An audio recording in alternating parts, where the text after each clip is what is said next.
Welcome to the Family Collective, conversations that inspire change for families, improve family-driven care, and elevate the family voice. This podcast is hosted and brought to you by the National Family Support Technical Assistance Center that is led by the National Federation of Families. Hear from the family members and change makers working to strengthen family support and promote social justice for families. Our moderators for each podcast will be members of the National Federation of Families or one of their many nationally recognized partners. Hello, I'm Gail Cormier, the Project Director for the National Technical Assistance Center, led by the National Federation of Families. I am here today with David Cozart. He is the Chief Visionary Officer of the Commonwealth Center for Fathers and Families of Kentucky. And that is a mouthful, David. Yes, it is. If you couldn't guess by now, by David's organization, our conversation today is social equity for fathers as caregivers to children of all ages experiencing mental health and substance use challenges. What do policymakers need to know? And that's what we're going to talk about today. So, David, welcome. Thank you for having me, Sister Cormier. Oh, I am so excited. I love talking to you, David. First, before we even get into the conversation, Chief Visionary Officer. That's a title that speaks volumes. Why Chief Visionary Officer? Yeah, I appreciate that. That gets noticed more than I thought it might ever. I'm not very executive sometimes. I tend to be more relational. And that word, I think words matter, and executive for me removes me a bit in symbol. And I do feel like that this is the manifestation of a vision that we've been working on here in this state. I've been fortunate to be in leadership of moving towards the realization of the vision. And so when we established ourselves some 3 years ago, we've been doing the work longer. I decided instead of the traditional CEO, it would be a CVO, Chief Visionary Officer, because I believe that spoke more to, it really speaks to the ethos of the work that we do and more about the role that I play. Well, I think once our listeners get to hear you, they'll also agree with me and think that it speaks to your personality too. Yeah. So I think it's a great title. I wish I had thought of it when I was CEO. So that leads me to asking you, tell us how you established the Commonwealth Center for Fathers and Families. Yeah. So, I like the opportunity to answer this question because it gives me an opportunity to reflect on our creation narrative. And I think the origin story of any organization is very important so you can maintain the spirit and the vision and the objectives of said organization. So the Commonwealth Center for Fathers and Families, it's really a beautiful story that involves collective impact, collaboration, and unity in work, and that's in our DNA. And it also speaks to, for leaders and policymakers out there, what we feel like is a very promising approach to building up organizations to meet needs in communities, and in this case, a state. And so the Commonwealth Center for Fathers and Families came out of a direct service delivery program that I was doing. I've been in the fatherhood field for 3 decades now and have been doing direct service delivery. In the process of doing that, I would always teach our men and teach in our fatherhood, responsible fatherhood courses. I would always add that you have some self-induced issues and there are some systemically induced issues. And so obviously in that space, we were working on the self-induced things, those things that father, that man could do to become the best version of himself. but one can become the best version of themselves and still be in a system that is somewhat that can be challenging or even counterintuitive to some of those fatherhood goals. And so as I was doing direct service, I saw the great need to work on a broader system scale. And so the organization that I was with, that is a capacity building organization as well, supported me in this vision to expand not just from a local direct service delivery program that is in was Lexington, Kentucky, to doing more systems work across the state. So it was around 2010 that we began a statewide advisory group. I simply started working with people because we had a relationship with our local human service agencies. I was able to foster some relationship at the state, and they became interested in what we're doing locally. Was able to convince them that it would be good to at least have start educating people at a systems level, at the state level around fatherhood as they develop their program improvement plans, as they did their policy. In doing that, we said, hey, let's educate even more people around this. So 6 years ago, we began a statewide summit. And so we just completed our 6th annual summit. Well, after that first summit, we got some momentum. We got a small planning grant from a federal organization that was doing capacity building around fatherhood, and from there, we continued with that momentum, and we were able to form a more solid advisory committee, and then we formed an organization. We actually did a C3 for the folks that work at government levels or state levels. It's important to know that when there are organizations or even individuals that are doing things that help improve the family condition, particularly as it relates to mental health, substance abuse, and otherwise, and fatherhood does that, it's helpful for municipalities at the state level to partner with community organizations. And they were kind enough to do that with some initial startup funding. We were actually using another agency as a fiscal agent until we built our capacity to have that all in-house. And once we did that, got our C3, we were able to solidify a direct contract with our state human services organization here. And that is what primarily fuels us today. And we were able to get staff, able to, obviously formed our board and did all of the things that needed to do, that you needed to do for promising practices for an organization. And some 10 years later, here we sit and are growing really annually. So that's a little bit of the origin story of the Commonwealth Center for Fathers and Families, but it does involve collaboration. It does involve the confidence of our government organizations to partner with local or community-based organizations to help meet their objectives. Now, it sounds to me like you do two things. One is informing policymakers and leaders. And the other part, do you do direct service? Do you work with dads themselves? So that's a great observation. We are less of a direct service delivery organization.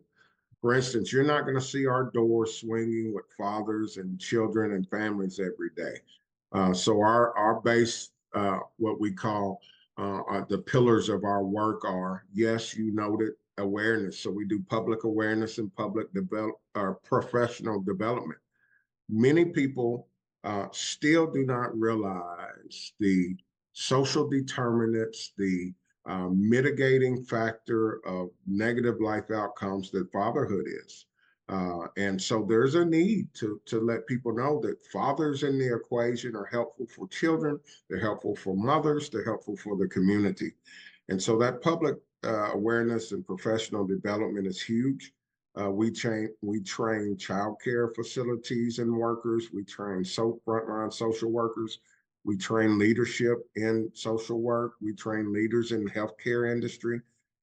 We train leaders in the academic sector around fatherhood. The other thing we do is the summit, which is another extension of public awareness, but we bring in folks from across the nation to do that. Thirdly, we have what we call here. We do policy and advocacy. I'm sorry, that's the third leg of the stool. We do policy and advocacy work. So we monitor our legislature here. We monitor our Department of Justice here. We monitor our Cabinet for Health and Family Services for policies that might be even unintentionally or unknowingly counterintuitive to positive family formation as it relates to fatherhood.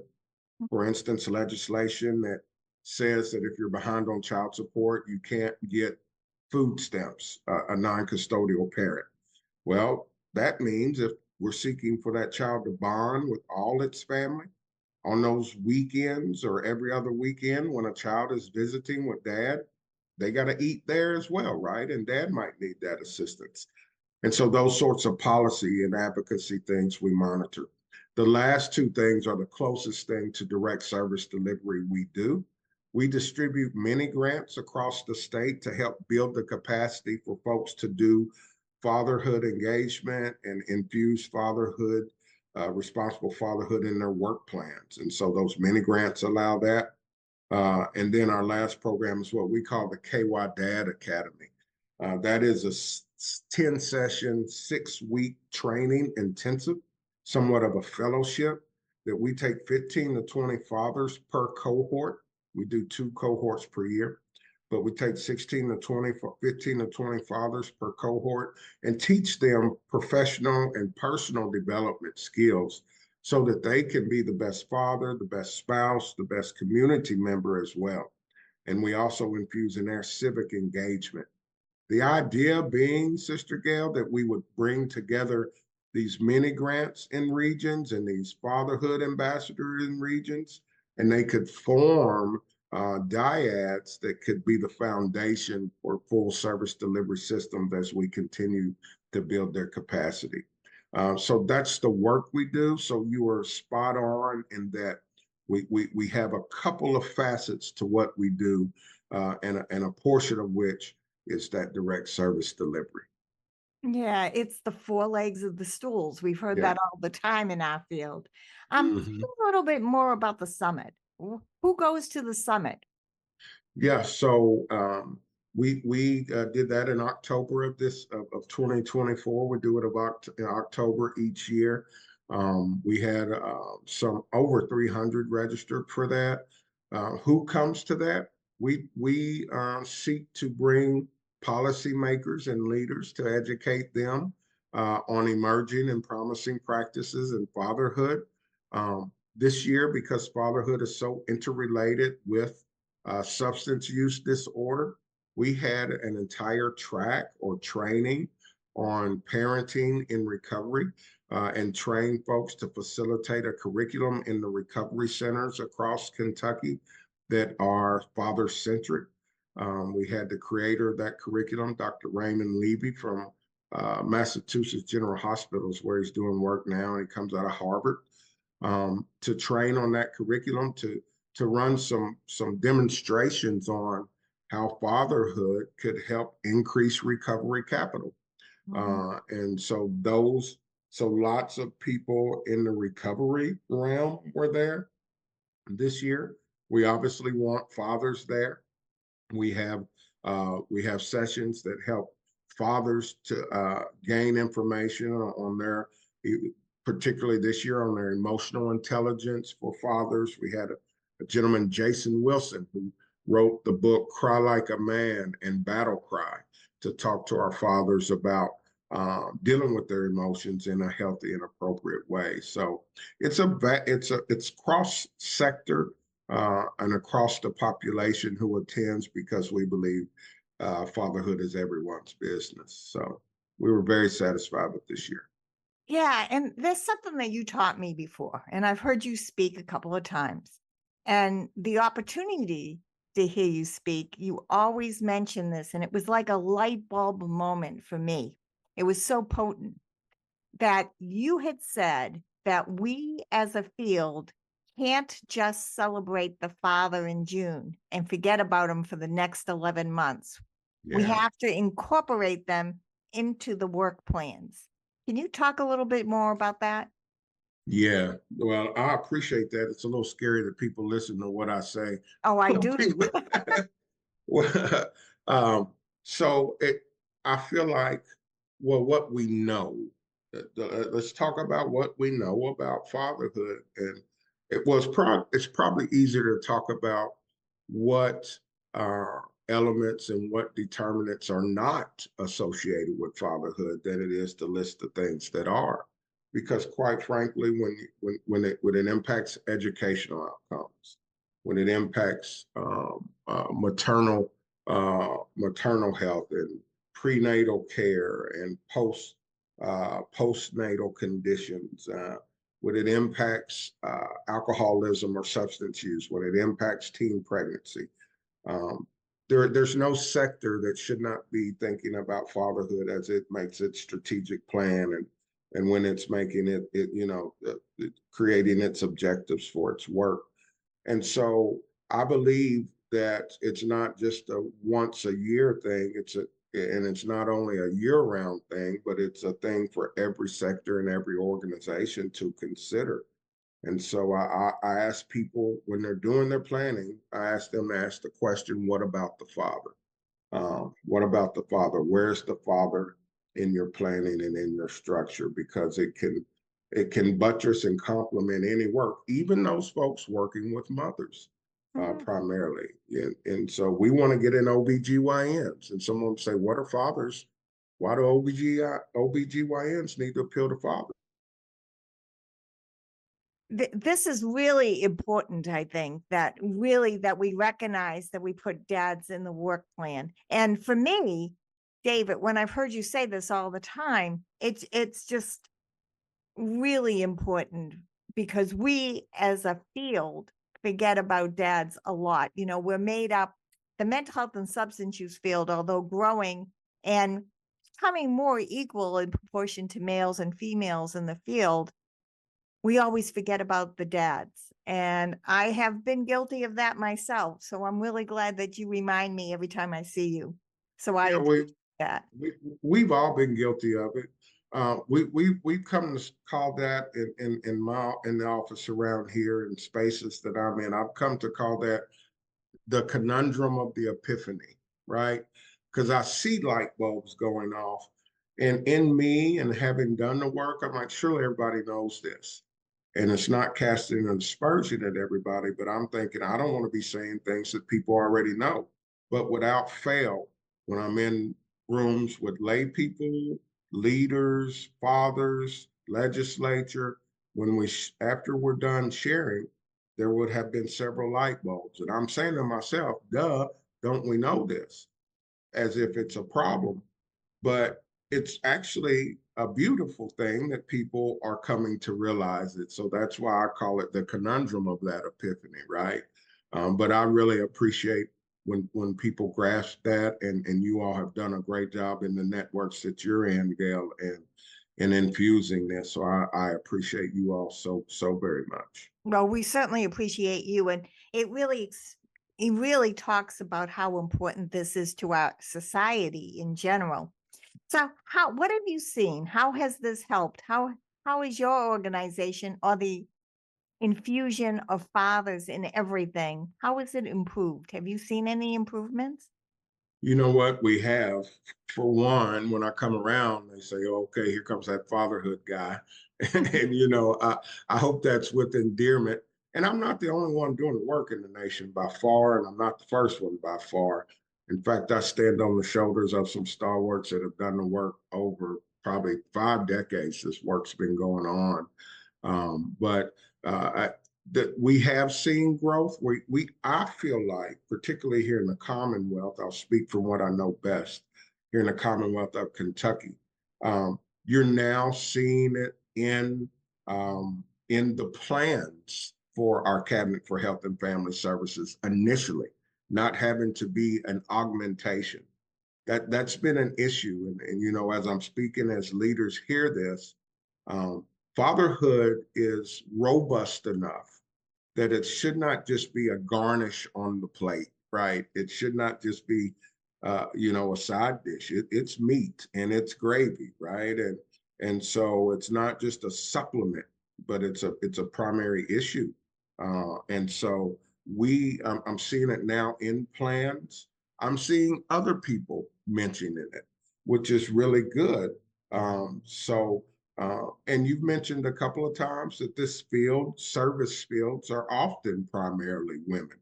At our summit and in other professional development series we emphasize that women in the field are critical for fatherhood work. And when some women would say, well, it's fatherhood work, I can't do it, or I have no contribution. And that couldn't be further from the truth. For one, you're the ones that are oftentimes the first line of contact in our human services. So it's very important. Um, I hear legislatures sometimes think that, well, this doesn't really come before us. Quite the contrary. Our legislature, when they are making policy or approving policy or rejecting policy, they need to know this. So I've seen that the shift from solely maternal minded policy procedures and practices. We're starting to see people say, well, we need to have some consideration from the father. We need to be more diligent about identification of the father.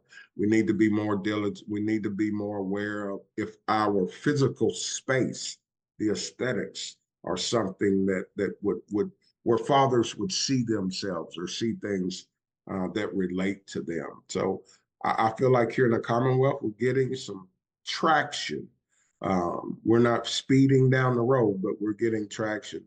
And even at the legislative level, there's awareness. In our last session, our lobbyists or the folks that keep an eye on policy for us, they said, I haven't heard fatherhood this much ever during a session as it relates to substance misuse, as it relates to reduction and crime and violence, as it relates to partner violence, right? Men are often perpetrators of partner violence. That's something that we're all concerned about. How do we do something preventive there? How can we educate our fathers on the importance of the relationship between them, the mothers of their children, the women in their life, and how that can make our society so much better? So we're getting some traction. Also know that you speak more than just in Kentucky, that you've spoken nationally and with the same voice. Let's stay on the topic of policy for a moment. You talked about unintended consequences. What's missing in policy that would which would better support fathers, but also families? Sure. So there are lots of things. So let me just speak first from a broad conceptual standpoint on policy. Policy is often made to correct individuals or communities or to improve. And so when you come from a corrective or corrections approach, it inherently can go punitive, right? So you lose your driver's license for not paying child support. If you commit a crime, you can't get a federal student loan. If you've been incarcerated, you can't qualify for Section 8. Those sorts of policies, right? Both on federal, state, and local levels. Well, then that's depriving one of those of the bottom rung of Maslow's hierarchy of needs. And what we now know, or what we believe, is you can't really address anything if someone's basic needs cannot be met. And so oftentimes policies that are punitive and remove temporary assistance for needy families, including non-custodial fathers, those are the ones that impact. And again, I believe it's unintended in most cases, impact positive family formation, particularly in this context, fathers. So conceptually, moving from punitive to more supportive. We see evidence of that. I feel like I keep talking about child support. It's beyond that. It's in justice. It's in education. It's everywhere. But child support at the federal level, this conceptual, this concept at the federal level has been grasped in that they're moving from Office of Child Support Enforcement to the Office of Child Support Services. So from OCSE to OCSS. It's a little bit of the vinegar honey idiom, because you want fathers coming in and to get fortified so they can be stable enough to pay. And I believe that would happen, not fearful about coming because they're not service providers, they're bounty hunters, basically, and so that's that concept in policy of being punitive is an issue. And I've given a couple of specific examples of policy that's there, but it's that old social service policy that was counterintuitive to families that said you can't get TANF if the father's involved. The concept was, well, we want families together, so let's force them together, or let's influence them to be together by making a policy that says that if the father's there, he should be supporting. I think that was the original spirit of that. Dad be there so they don't have to be on temporary assistance. Well, we do know that two poverty-stricken individuals together it is not always the answer. There may need to be some temporary assistance to buttress them while they're getting stabilized and becoming self-sufficient. So those are the sorts of concepts and policies that I feel like people need to consider. And again, it's anywhere. I literally want everybody asking, what about the father? If you're making a policy about minimum wage, if you're making a policy about educational outcomes and curricula, if you're making a policy around, driver's license at the transportation cabinet, we need to ask those questions. What about the non-custodial parent? What is called the NCP? What about the father? And what about families? I love that. I think if policymakers could keep something in mind, that would be good. What about the fathers and the families? I think that is really good. And you and I know that no policymaker wakes up and says, how can I hurt people today? Policy has been made from the goodness or the best that people can do from their heart to try to improve a situation, and they don't realize the consequences. So I appreciate that thought. So now that we've talked about policymakers, what can families and the communities do to improve and support the incorporation of dads? Yeah. So the family composition, the family constellation, the very family definition we know is evolving, even as we speak. And so for these purposes, I'm thinking of family of, that nuclear, that concentric family that's around that child. Let's use the child as the epicenter here, right? So all those biological or relational or community members that are part of the well-being of the child. Anyone that has influence or sway over that child, I think needs to be aware that as they're assessing the assets around that child, that they would default the father to an asset, that the father doesn't have to earn his way into being an asset. Perfect. Yeah. He is an asset by default. Now, that is not to say that if there is a father that has some personal or emotional or mental or other issues that do not make him in that moment the best adult to be around that child, you need to assess that and govern yourself accordingly, but not vice versa. You don't assume that a non-custodial father is toxic and is a deficit. You assume they're an asset, and then if you assess by observation and reality that they're unhealthy for the child, then you govern yourself accordingly. So the gatekeeping that occurs by primary custodians needs to be oftentimes curtailed, right? So I'm hearing an example this very day, 45 minutes ago, of a direct service provider that was talking to me about maternal grandparents that did not want this father to be the primary custodian. Mom's out of the picture due to some issues right now. She is not functional. I don't wish that for mom. I want mom to get her best help and reunify with the children. But while that father is a custodian, these grandparents don't like it. Obviously, they're dejected a bit by their daughter's current condition that she's dealing with. And so they are pouncing on this custodial father for every little thing, some of which are unreasonable, right? And so caretakers need and families can curtail the gatekeeping. Yes, be protective.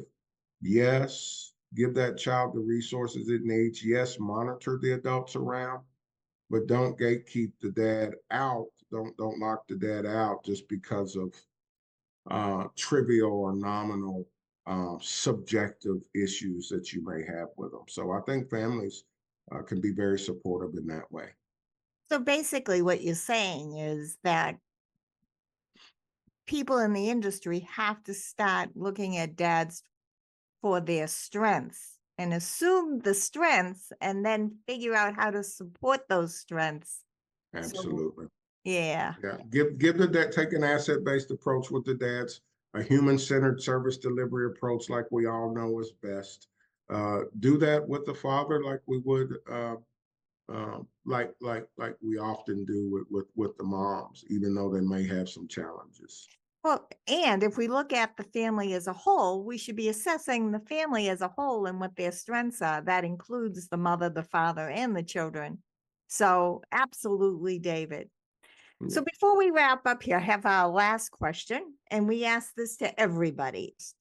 And that is, what advice would you give to your younger self starting out in this field? Yeah. Scary question. My younger self was uh, uninformed, right? But I was going on, as so many young people, going on straight zeal and vigor. But in reference to this field of fatherhood, first of all, I would have, I think I would have solidified an organizational structure even sooner, like maybe go for the gusto sooner. Um, but go for the gusto prepared. Um, I felt like, for 15 years, the direct service delivery was my primary intent. Um, yeah, and I maybe lingered there a bit long before passing the direct service delivery on to someone else and moving to a more systemic approach. Now, that was my journey. So my journey that has become, as you said, statewide and doing some things nationally, I would have went for the gusto a little sooner. But what I would also tell my younger self is there's some things I would do again in the same way. And I would say, make certain that you are building collaboration and collective impact and working together uh, all the more.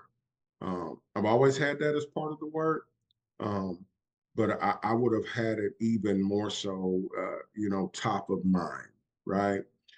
Because it's just a fact that none of us can do this alone. Policymakers can't do it alone. Agency leaders in those respective agencies cannot do it alone.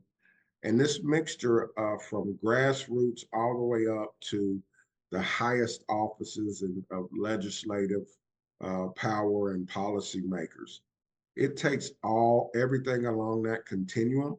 And the sooner they all kind of come together and work together and gain trust, the better. And so I would have told my younger self, tout that approach all the more.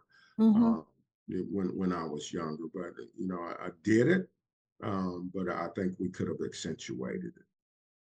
Oh, I agree. And I can't agree with you more. Collaboration is what moves the world. It really does. If we can't get together and work together, it just doesn't go as well. And it's not as fun.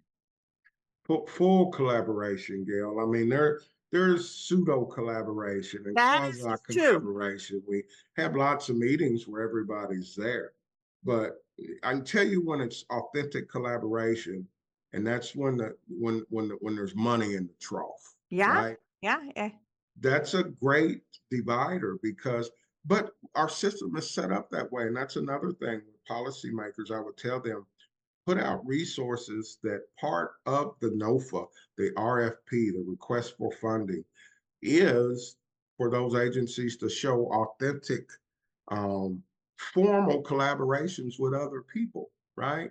Instead Mhm. of sending everybody running to the trough to try to get what they can get. If we eat together, if we throw our resources together, everyone has a full meal.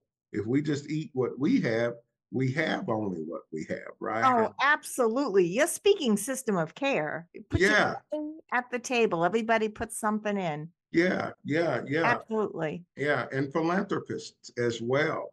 Uh-huh. Philanthropists have forced agencies and even some of our resources, governmental resources, right?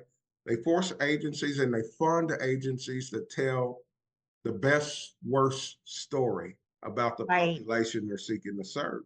So you're forcing us to go deficit based and talking about this neighborhood has the highest concentration of crime, the highest concentration of poverty, and highest concentration of high school dropouts and whatever. And that's what wins you the grant. Well, let's talk about the assets that are there. But I know as a grantee or seeking, if I don't make my story sound gloomy enough, I'm not going to get the funding at one point. So philanthropists and Yeah. funders need to also have that collaborative mindset and human-centered mindset. Oh, absolutely. And that reminded me too that you need the good stories, but you also need the data. And we need to have funding for collecting data more so we can show we know it works. Now we Yeah, need to prove it. David, this has been a great conversation. I'm so glad you were here. I mean, talking about collective impact, collaboration, policy change. I appreciate you all, and I appreciate this partnership, and I look forward to it continuing into the future.